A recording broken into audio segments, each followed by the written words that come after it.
It was just an ordinary evening at home when everything changed. I had finished dinner and was idly scrolling through my emails when Melissa, my wife of 7 years, walked into the dining room. She looked uneasy, her fingers tapping nervously on her phone. Something felt off, but I couldn't have predicted the bombshell she was about to drop.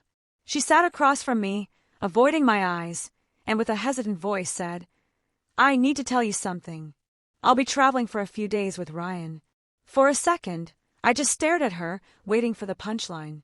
I thought she'd laugh and admit she was joking. But Ryan wasn't just anyone. He was her ex, the man she had once sworn was part of her past. Hearing his name tied to a trip hit me like a blow to the chest. I was convinced I'd misheard. My mind simply refused to process it. My wife, my partner, was telling me she planned to go away with her ex. Who does that? She didn't even blink. Her lips were pressed tightly together, her eyes fixed on the table as if she was bracing herself for my reaction. That's when it sank in. She was serious.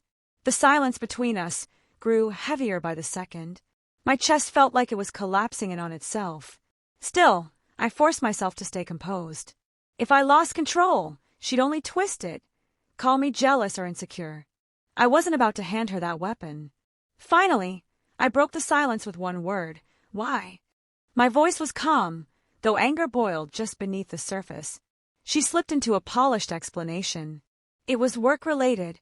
Ryan supposedly had connections that could help her career, and I should trust her. The casual, dismissive tone made my stomach churn. She wasn't even attempting to hide the betrayal. She laid it out openly, as though it was perfectly reasonable and I should just accept it. That's when it clicked.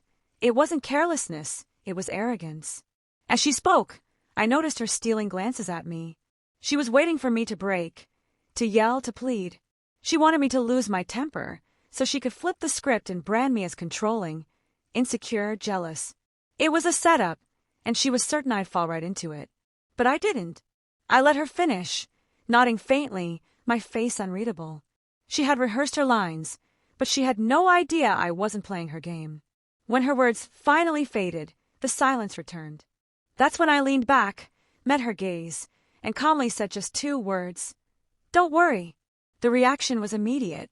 She blinked, her mouth slightly open, clearly expecting shouting, begging, anything but calm. Instead, she got silence, and it shook her more than any outburst could have. She shifted in her seat, her carefully crafted script unraveling. My lack of anger rattled her. She repeated my words, her voice trembling. "Don't worry. That's it." I met her eyes and answered, "Nothing." Then I turned back to my emails, as if the conversation had never even taken place. That's when she realized something had shifted. I wasn't clinging anymore. I wasn't the desperate husband who would fight to hold on to her. My calm carried a weight she hadn't prepared for, and it scared her. All night, she circled back, asking if I was upset, if I cared, if I still loved her. Her voice grew sharper, desperate to provoke me. But I stayed steady. Those 2 words hung heavy between us, and the more I refused to react, the more shaken she became. She thought she had control, but she had already lost it. The next morning, I didn't wait for her to pack her things for the so-called trip. While she was in the shower, I quietly packed my own bag instead.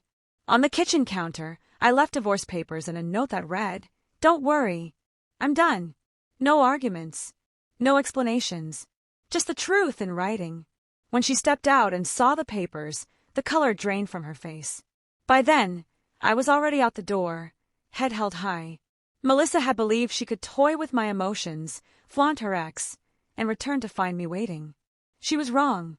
The moment she mentioned traveling with Ryan, our marriage was already over. My 2-word reply was simply the punctuation on her betrayal.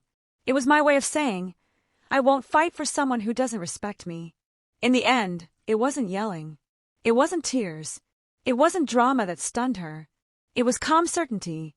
Because sometimes, the sharpest revenge isn't chaos or rage. Sometimes it's just 2 quiet words spoken with finality, 2 words that mark the exact moment you walk away.